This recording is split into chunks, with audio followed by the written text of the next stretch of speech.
Hey, everybody. Welcome to the Single Tracks Podcast. My name is Jeff, and today I'm going to be talking with Todd Branham.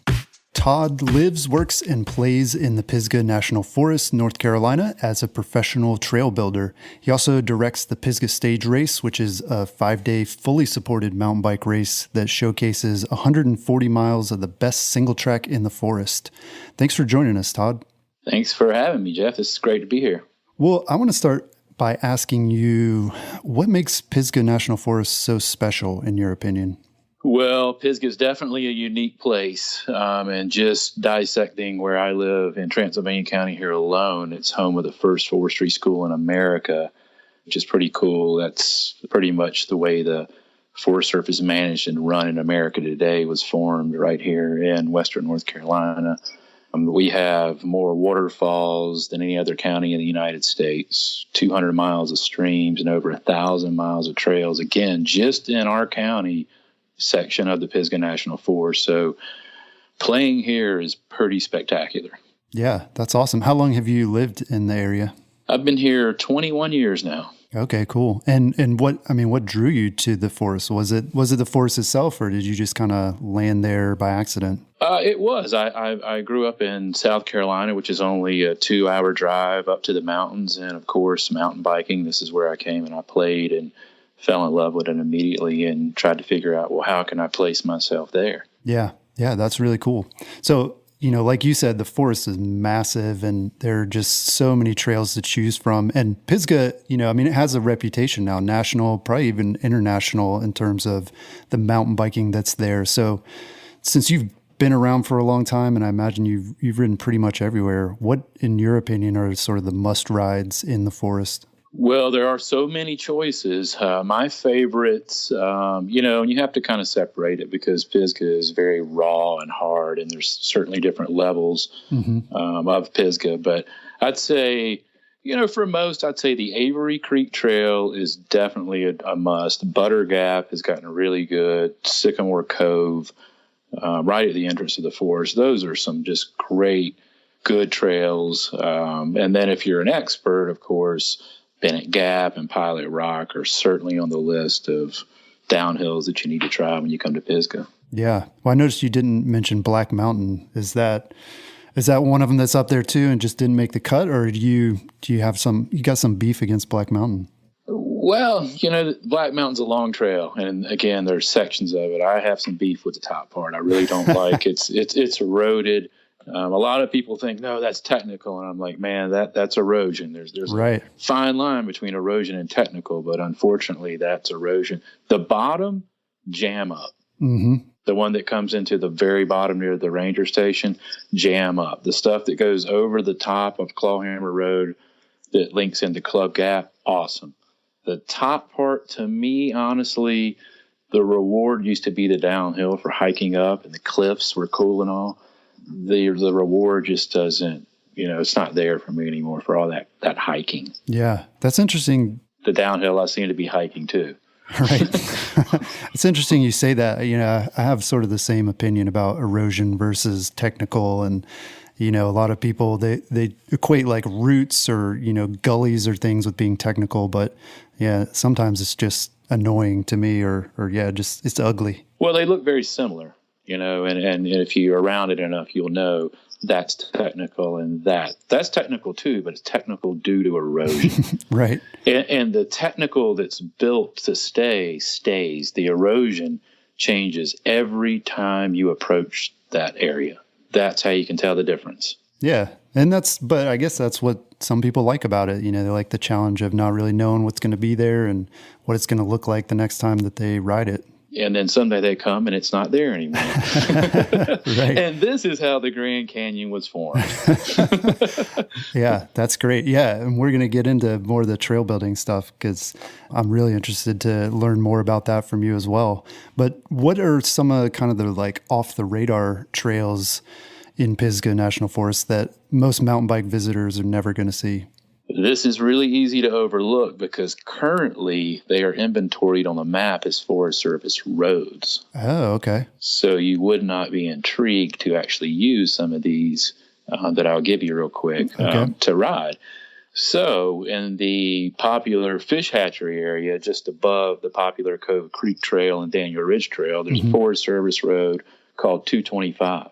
Okay. It's a great connector to cut off all the open Forest Service roads, such as 475 A and B, just as a connector to stay on trail. And again, if you look at this on the map, it appears to be a Forest Service road, but that's not true. It's become single track over the years, and it's very, very nice. Oh, cool. Another one that's really cool that not a lot of people use at all just because of the location. Everybody goes up the Forest Service Road 225 to get to the famed Farlow Gap. No one goes straight and stays on 140A to 5003, which is called Pilot Mountain. Huh. And it comes right back around to the gap where you started to climb up to Farlow Glacier Gap. But it's a great trail, very backcountry, very rugged. And again, if you look at it on a map, it looks like a Forest Service road. Why would you want to ride that? Right. It's single track. It's very cool.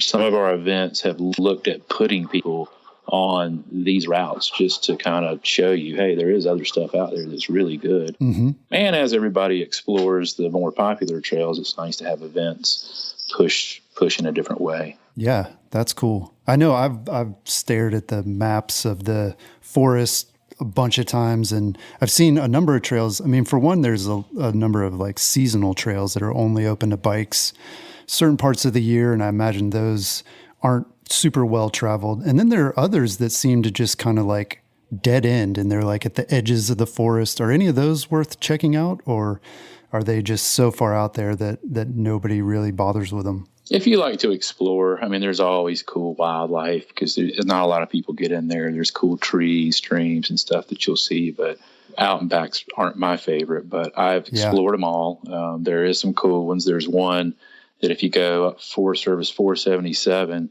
I can't think of the name of the Forest Service road offhand, but again, if you look at it, it looks like a Forest Service road. Connects from Forest Service 477 just below the entrance of Bennett Gap over to the right, parallels, goes across the mountain there and connects over to Clawhammer Road. Okay. Not a lot of people use that. Probably some trees down in there, but a great way to explore something new, get across the forest, old Forest Service extraction roads. Very cool stuff in there. Yeah, that's good tips. So you're really well known for building mountain bike trails all over the world, and certainly in the Southeast through your company, Long Cane Trails. How did you get into the business, so to speak? Starting off just volunteering here in the Pisgah National Forest, it was one way that I could directly impact this particular forest I was operating out of, doing my events and give back to the forest at the time. So I got started in that. And met a couple of, at the time, professional trail builders that were popping up all around me. Had a good buddy down in South Carolina that owned a trail company called Long Cane Trails, and worked with him a little bit. And the opportunity came around to actually buy into the company. So today I'm 50% owner with my buddy Bill Victor that lives down in Aiken, South Carolina. And Long Cane Trails is in their 18th year. And what's cool is when I first got into trail building, all the work was in South Carolina. And my fear was, God, I don't want to be traveling all the time. But I looked around me and said, there's so many trails around here. There's got to be work up here. And today we do most of our work in North Carolina, in Western North Carolina, actually. Yeah. What are some of the projects that you guys have worked on that people would know? I know FATS, was that one of the early ones in South Carolina? FATS is a real good one for us. That's kind of our calling card and put kind of Long Cane Trails where we're at today. Yeah. For sure. That's a good one. There's a good one just off the highway in Hartwell, Georgia, called Paynes Creek. Right. That one we built. That one's a real popular trail as well. But we've done some stuff up towards the Brevard area, entrance trail that goes into the National Forest that connects downtown Brevard to the forest is called Bracken Preserve. Mm-hmm. Really popular trail. Yeah. Yeah. I've ridden all three of those, and yeah, every one of those is great. And it's interesting when you look at trail builders and the work that they do. It's like you can see kind of the character that like flows between the trails, even though the terrain is maybe a little bit different. Right. But yeah, there's always like that signature stamp on the trails, and all three of those are great, and just trails that you're riding, and they're not the kind of trails where you're like dreading parts of them because it's going to climb too much or it's going to, not flow well. Like, yeah, those trails are definitely some of my favorites in each of those areas. That's awesome. And that's what we like to hear. We like to hear it's the experience that we deliver to you, not just a trail system. Oh, we got 30 miles of trail. It's the excitement, that experience from the car back to the car that's important to us as a professional trail builder. Yeah, and Bracken is an interesting one too, because it is right up against the edge of the Pisgah National Forest, where the flavor of trails is very different. I mean, the people who are coming to Pisgah are expecting that really raw, sort of old school trail experience for the most part, and they're going to find these well-built machine cut trails that they're going to flow a little bit better and maybe reach kind of a different audience, or maybe the same audience, but on a different day. Yeah, they definitely do. They're more of a stepping stone to become an expert. They're definitely more beginner-friendly trails. But if you push anything and throw speed to it, things get technical real quick. Right. Yeah, that's what's great about those kinds of trails. So what's your favorite part of building a new trail? I would have to say the design part of it. I get very, very high-end satisfaction out of that. The design work is really special because you're pretty much taking a piece of forest that's a blank canvas, if you will, and you're designing your flags that you're laying out that you will eventually use the machine or the hand to build and follow this flag line that you're designing, and you're laying out a trail on the side of a mountain. I like to think of that as my paintbrush. Yeah. And the forest is my canvas, and I'm painting this beautiful connectivity experience again from A to Z for the customer, that at the end of the day, all I can really show them is this map that's, hey, this is where I'm going to put the trail. And I know in my heart what this trail is going to deliver at the end experience, but you can't quite, get it out right now. And then at the end, when it all unfolds, you get to see the owner walk the trail, the users, use the trail, and it's just magnificent, and they're blown away, and they're like, this is unbelievable. You finally get to unveil that piece of masterpiece that you drew way back in the design. So it's very fulfilling.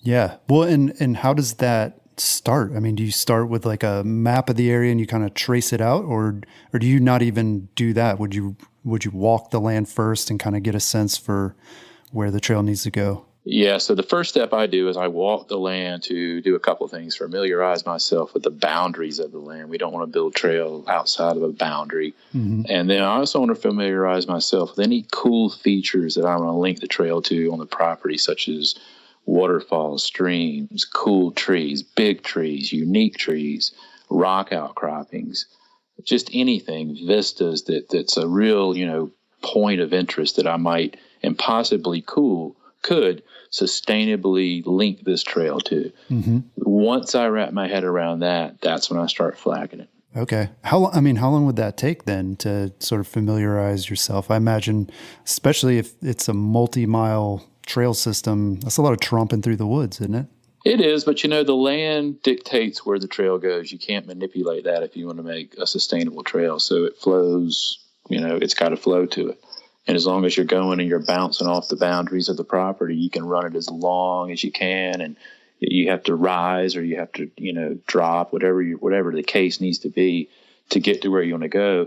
You just follow the land, and looking at maps and putting it all together, you kind of figure out with the contours where you want to go and how to link it around. And at the same time, it's important to keep in mind, to try to be respectful to the owner that's paying for it, to keep the price down, not throw 1,000 bridges in there and right. Huge sudden turns where you need a big old berm, and things like that, so to keep it respectful, because in the end we want more trails built. Mm-hmm.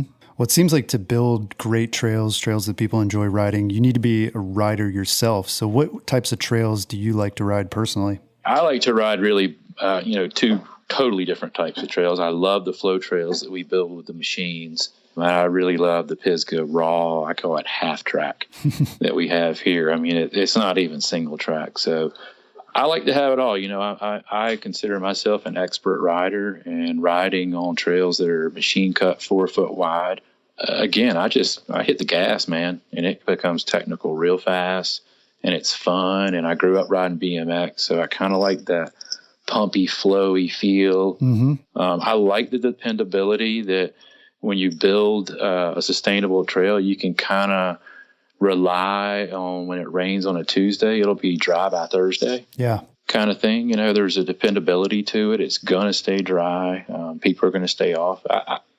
I like the feel of the flow trails probably the best. Yeah. Well, as a trail builder, a professional trail builder at that, do you have many opportunities to build that sort of half track style of trail, or is most of what's being done flow trails? Most is flow trails because that is, if you look at the market segment of riders, let's say in the United States as a whole, that's what we need. We need more intermediate beginner trails to grow the sport. Yeah. There's plenty of raw trails out there. There's plenty of old trails that seem technical because they're eroded, that need a little work that we're going to let go, and let it, that's cool. It's not dangerous yet, so let it go. But there's so much of that. But to grow the sport of mountain biking, you're going to need some beginner, intermediate. And again, if you throw steepness in there, you throw like Bracken. Bracken is machine built, but man, it's 1,800 feet from the bottom to the top. So you got to have an engine to actually get up there. Right. If you wait and give it time, all that material on that rock, you'll see again. Mm-hmm. It will become technical in time. Yeah. So, I mean, that kind of leads to this question, and maybe you sort of already answered it, but, in recent years, there has been pushback from certain groups of riders against machine cut and flow trails.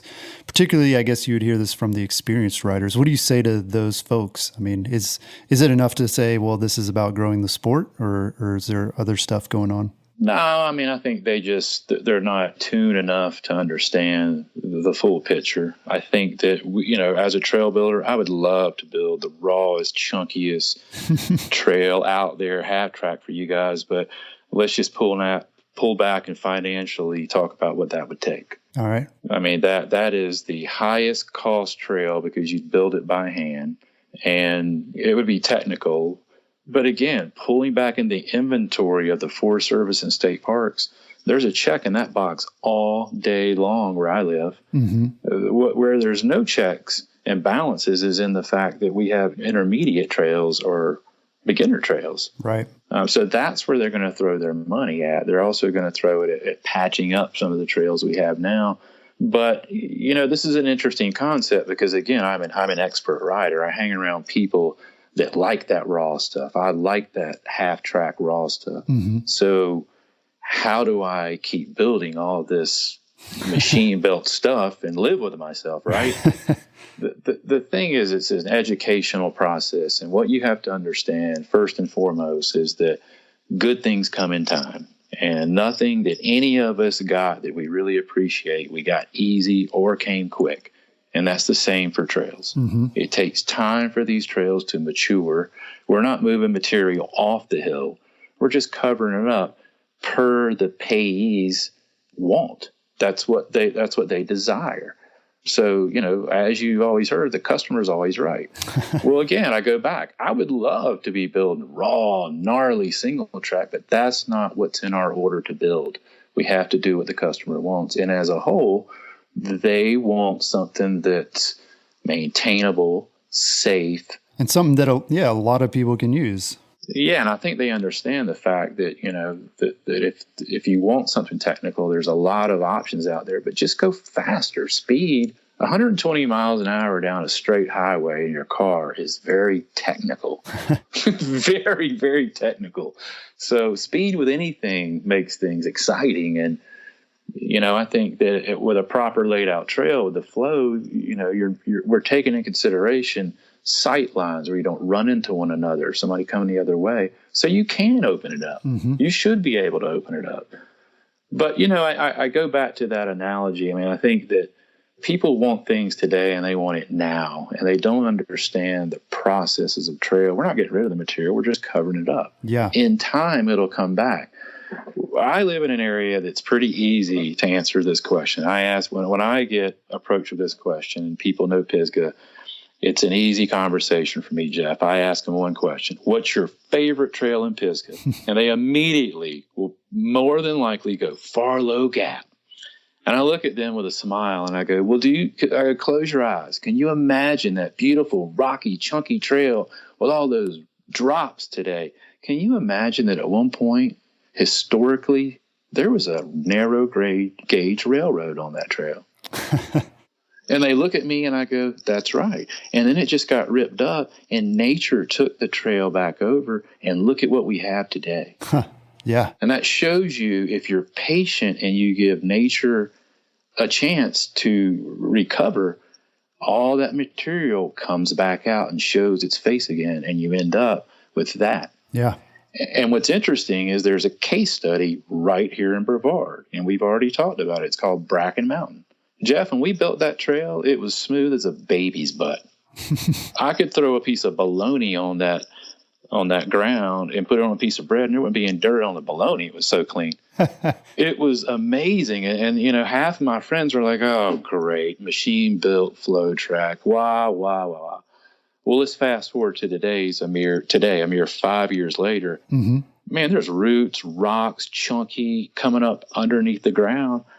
So anybody that lives here that experienced the beginning of Bracken has an advantage in this case study I'm talking about, of looking at it and go, Todd knows what he's talking about. That is true. Right. If you just give things time, they become very well. And you know what? He's right also. Anything that's worth a crap in life didn't come easy, and it didn't come quick. You have to be patient with trails. Yeah.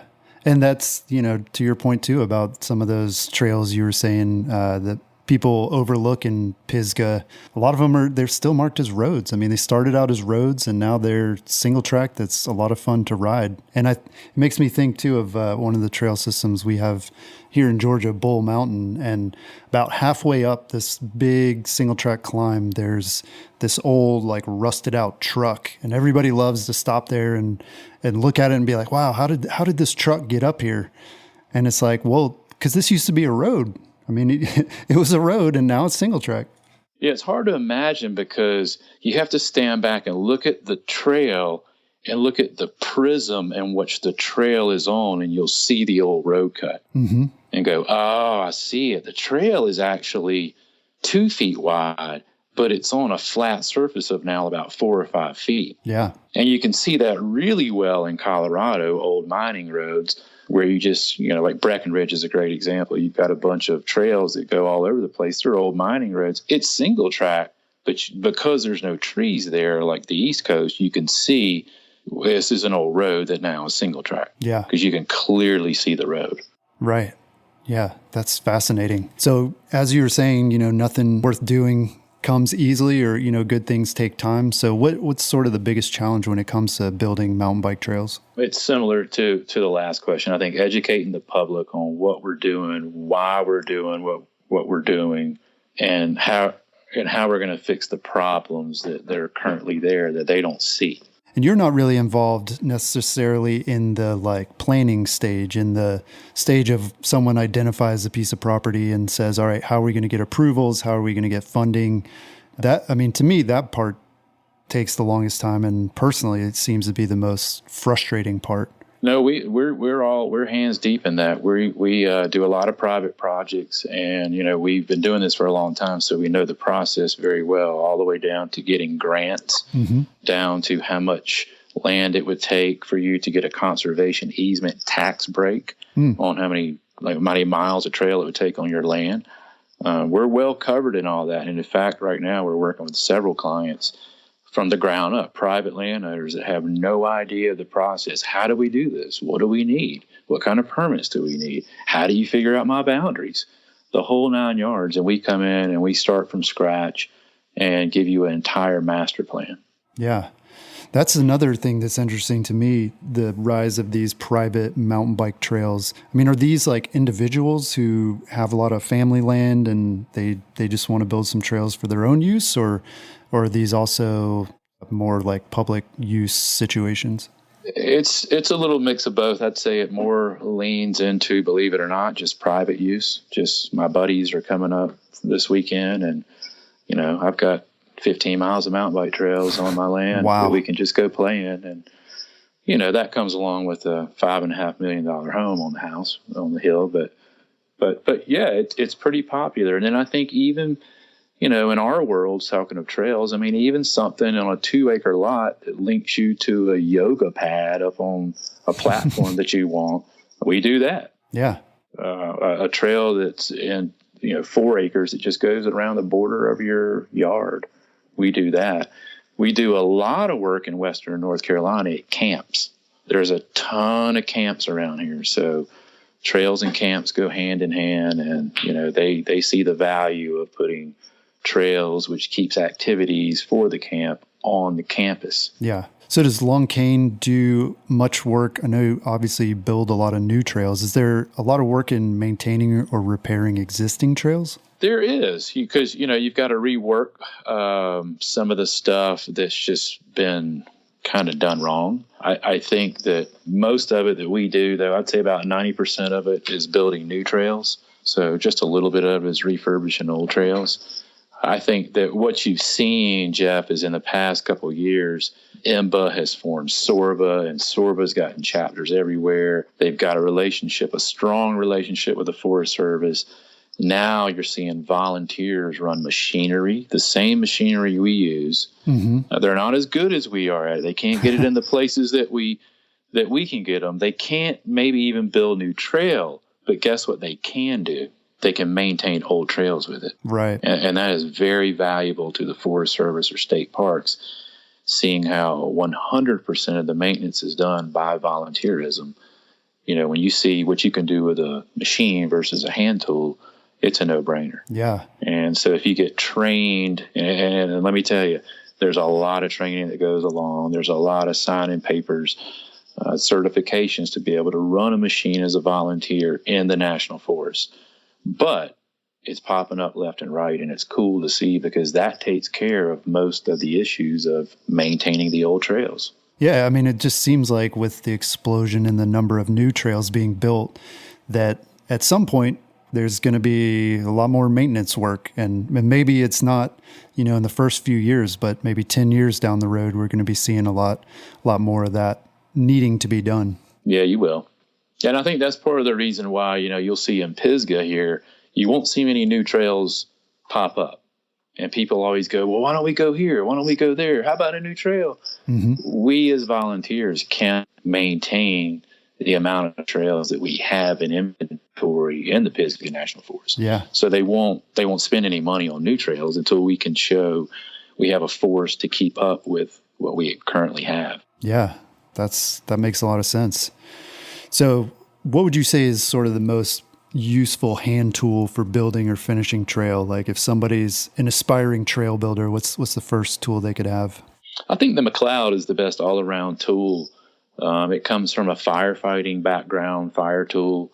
It's been adopted into trail building. A lot of the tools in trail building, they come from forestry, firefighting, that kind of a background. But what a McLeod is basically an 11-inch two-sided rake, if you will. It's a metal rake. On one side, it comes down, it's flat. And on one side, it's just kind of a flat cutting tool, like a hoe. Yeah. The other side is a metal pronged rake.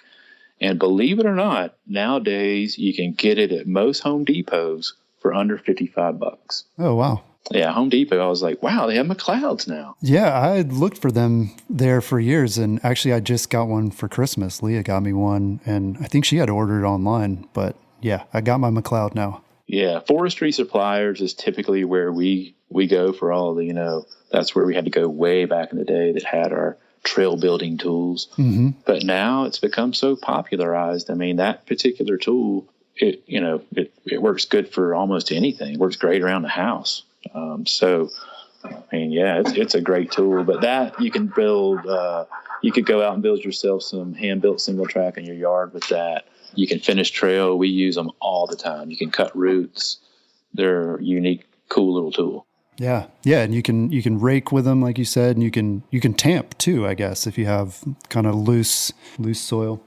Yeah. Now some of them, and you'll have to see, what you'll see is like the one at Home Depot has a big 1/2-inch nut on the backside that holds it all together. So tamping, you leave a little mark. Yeah. If you want the real one, it's about $90 and they won't have the nut on it. Oh, cool. And then you can get a nice flat stamp to the ground. Yeah.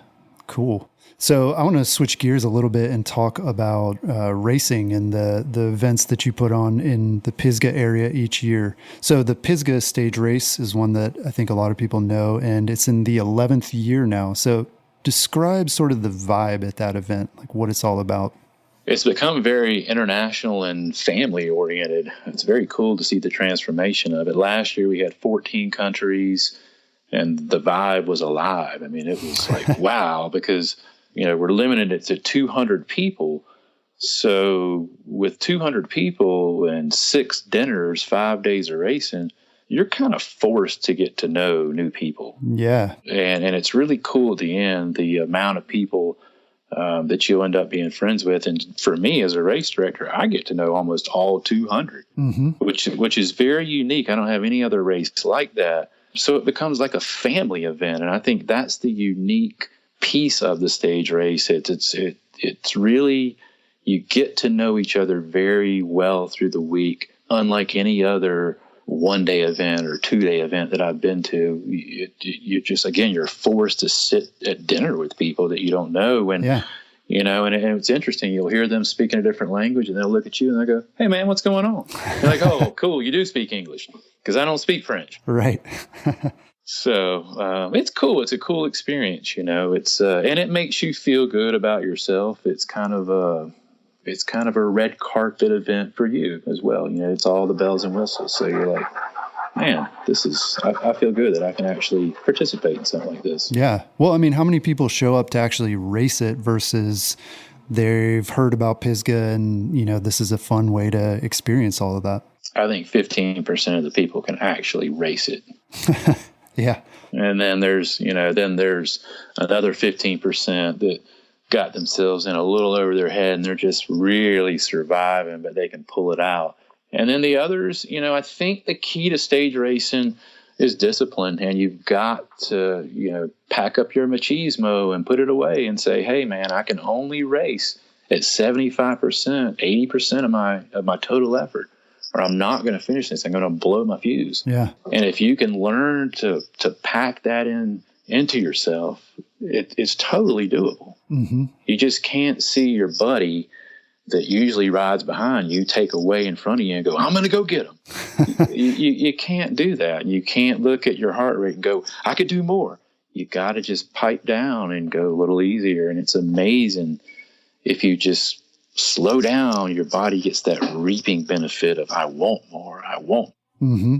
And you can push yourself to limits you never thought you could. Yeah. I mean, do you think though, or do some people do it though, just to kind of tour it? I mean, is there like a group at the back that's doing that while other people are pushing themselves, hopefully not too hard? Absolutely. Because if you look up a guided tour, I mean, this is one way I do sell the stage races. If you look up a guided tour, you get 5 guys coming in from Brazil. They're probably going to take you on, really cool routes, the right way to do it, but you're going to be waiting on my slow ass at every single corner, and then you're going to get to the next one and be waiting on me again, and then be like, man, where the stage race, it's cool to see what happens. They all come out in the same car and they high five each other and they're like, "Man, I'll see you at the finish line." Mm-hmm. And they do their own thing at their own rate. And then they come back and they sit down in what we call the recovery zone with recovery drinks and massages and all this stuff. And they hang out and they cheer their buddies on. And then when the last guy comes in, they just get in their car and they go back to the hotel room. And then we see them later that night at dinner.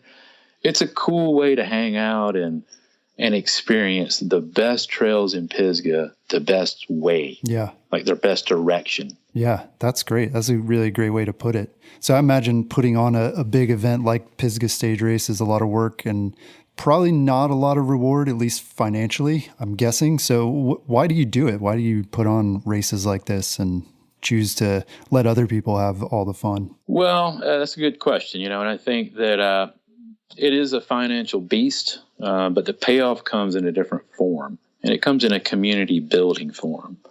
Bringing folks in from all over the world to ride the trails that are in my backyard are very satisfying. And, every year people from around the world come to a special place that, to me, in Western North Carolina, and to see the smiles, the thank yous, the thrills and the experiences, man, those are real. Yeah. That's real stuff.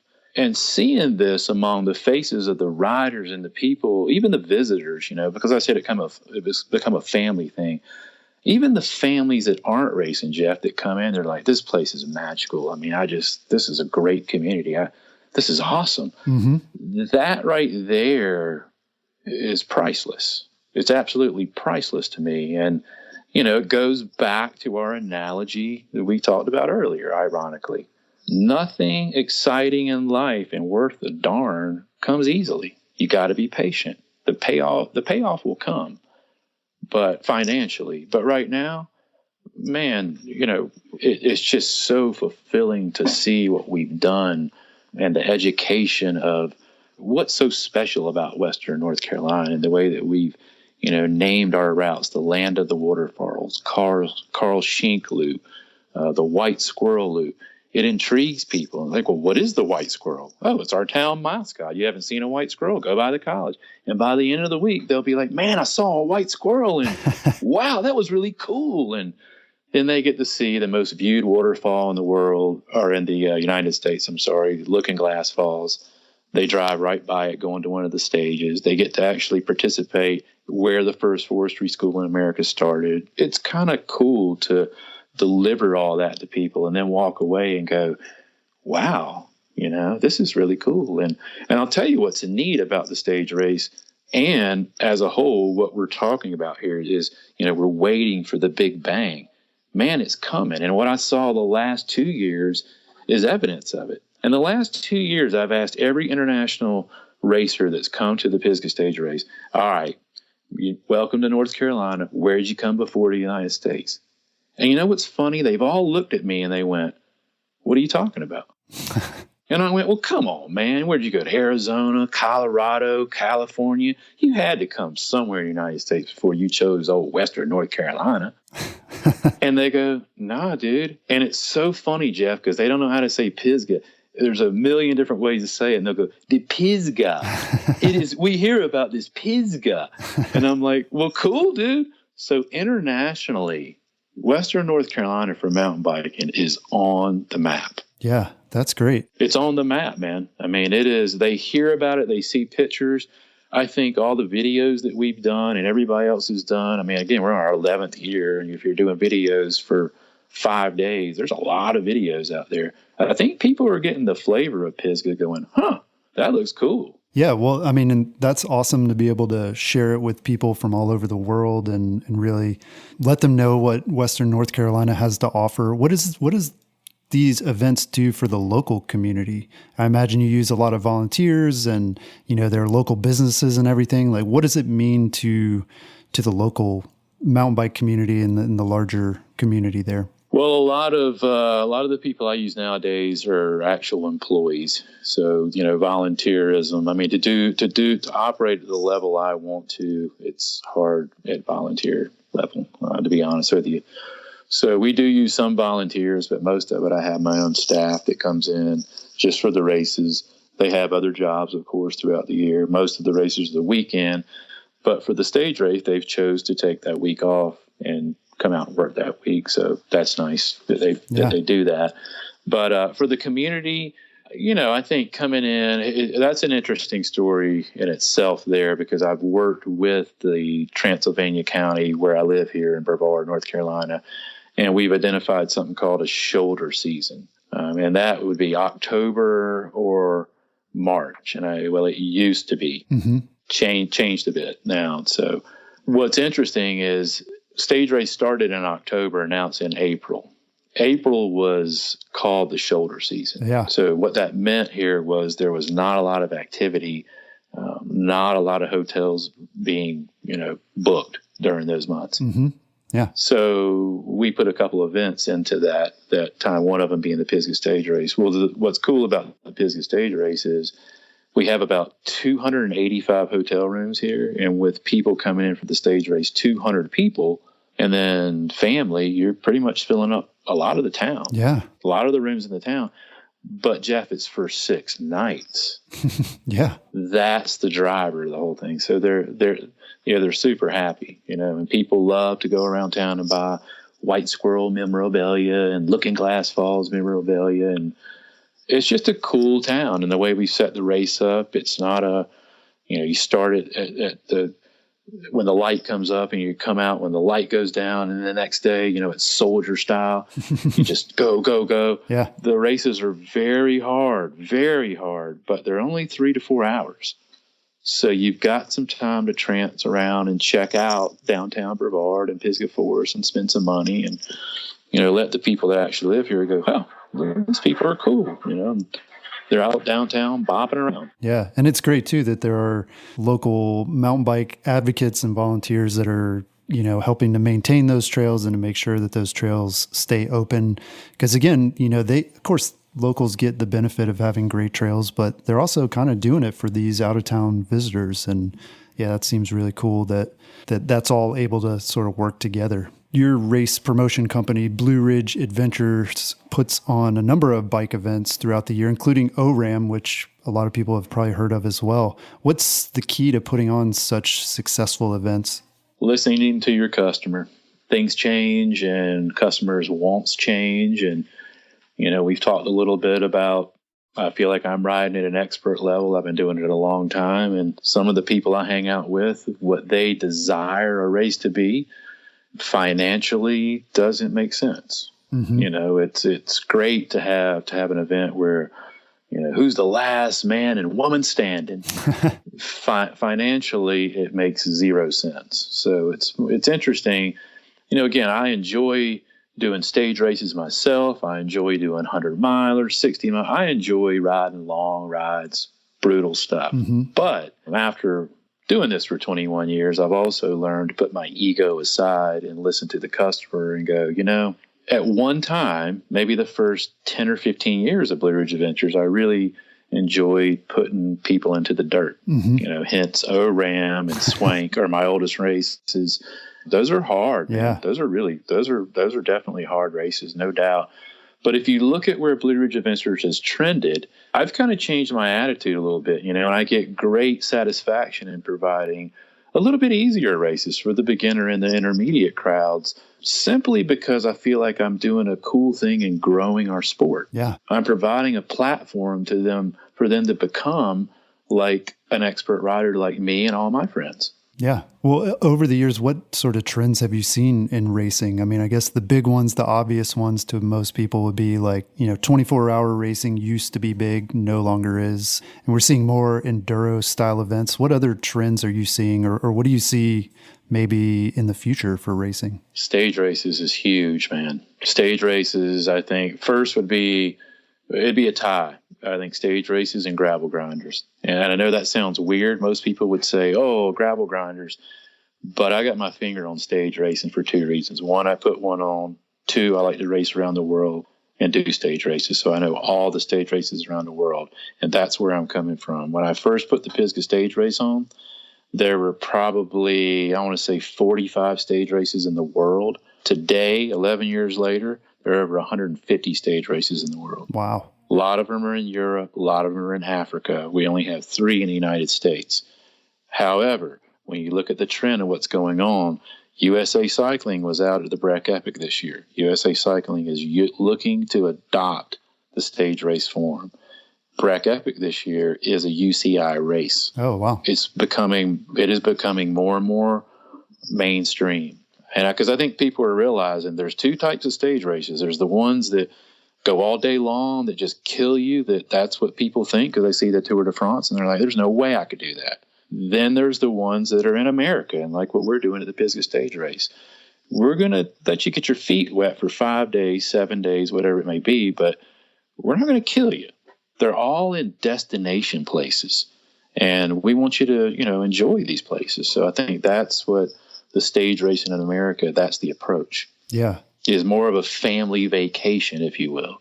Come enjoy these great destination points, and while you're at it, throw in a mountain bike ride. Yeah. Well, it seems too, though, maybe there are some challenges, or maybe it's just growing pains with stage racing, but like the Transylvania Epic, right, recently made a change going from 7 days to 5 days, right? Yep. So are there some forces sort of at play there that maybe make it challenging, or are there headwinds, or maybe is that just like an isolated case? I think that was a learning curve on their part. I think that they wanted to go 7 days because, Breck was 7 days, and they wanted to match that. And what happened there is it's a matter of quality over quantity. And I've done that race. Great race. But I was there the last year it was 7. I think me and a couple of my buddies were strong forces in saying go to 5 because it's quality, not quantity. At the end of those 7 days, we were doing some of the, 80% of the trails of the route was like we'd already been here before. Yeah. I was like, I remember this from Tuesday. Oh, I remember this from Wednesday. Oh, we were here yesterday. Oh, well, there's the finish line. It was like, man, you just can't. You can't. So there's, but they have a formula just like Breckenridge and just like the Pisgah Stage Race, which is actually very unique for stage racing. You get to stay in one place the whole friggin' week. Yeah. Most of the stage races I do are linear. So you're getting your luggage up in the morning, you're putting it on a train or a bus, you're going over the, several mountains to another town. Okay, where's the hotel? Where's my luggage? Okay, now, Mr. Branham, you're 6 flights up. There's no elevator, and you're like, holy cow. Yeah. It never ends. So, here you just lay your stuff out in a room. You come home every night. Your stuff's there. There's advantages to having it in one place. Yeah. But you got to watch the quality of the trails, though, and it goes back to Pisgah. Man, we're you know this, Jeff. I mean, we're only just picking a handful of trails at the Pisgah Stage Race. There's so much more out there we're not touching. I'm just delivering the best. Right. Yeah. And it seems, people's time is limited too, not everybody's got enough vacation to take, for a lot of people it's 10 days to do the Transylvania Epic, where you have to have travel time to get up there and then coming back. And so, yeah, I think there probably is a sweet spot in terms of people's time as well. Well, a 7-day stage race, it's pretty simple. If you've got a Saturday, Sunday off and the stage race is Monday, Tuesday, Wednesday, Thursday, all the way to Sunday, you got to take the next Monday off. You're going into 2 weeks. Yeah. Where, if it's a 5-day stage race, you're just taking a week off. Yeah. Just a week. Yeah. Huge advantage there. Yeah, that's true. So you mentioned gravel events, and those seem to be becoming more and more popular. What do you think the appeal is to that specifically? Is this something for mountain bikers? Like, we always get that question too, that people ask, like, is Single Tracks going to cover gravel? Like, and do you see it as part of mountain biking, or is it more of like a road biker type of thing? I think that for road bikers, I think the appeal is getting off the paved roads due to the traffic. Mm-hmm. And I think that's about as far as it goes, because mountain biking is pretty hard, or at least in my region here, there's a big step up between gravel roads to even DuPont. Yeah. So I feel like it's more of a trending thing for mountain bikers, that what they're going to see is they're going to get into a gravel bike, and all of a sudden they're seasoned. They're going to jump up and become a lot stronger and go, holy cow, that gravel bike made me strong. Mm-hmm. And they're going to scratch their head and go, I wonder what I could do on a road bike. Yeah. You think it's going to go the other way? It's not going to be road bikers sort of using it as a gateway into mountain biking? I'm not seeing that where I live. I think in different areas it would be different. If I were in Florida, I might answer this differently. Right. But in Western North Carolina, with as steep as these hills are, that's not what I'm seeing here. I'm seeing more mountain bikers get enthused by that power output they're gaining from the gravel bikes, and then going, well, let me try the road. And, they might end up going, man, it's just too unsafe. I don't feel safe on the road. I like the serenity of being in the woods. Mm-hmm. But they hadn't quite gotten there yet. They're just getting the road bikes and going, let me just see how strong I can get. Right.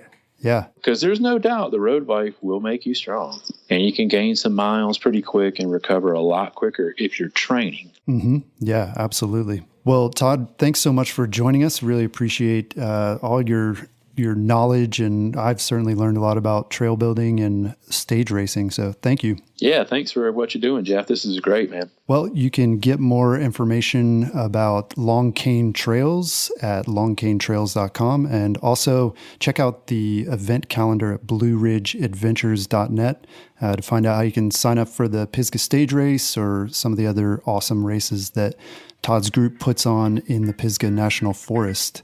And if you're enjoying the Single Tracks podcast, we'd love to have you rate us wherever you get your podcasts. That's all we've got this week. We'll talk to you again next week. Peace.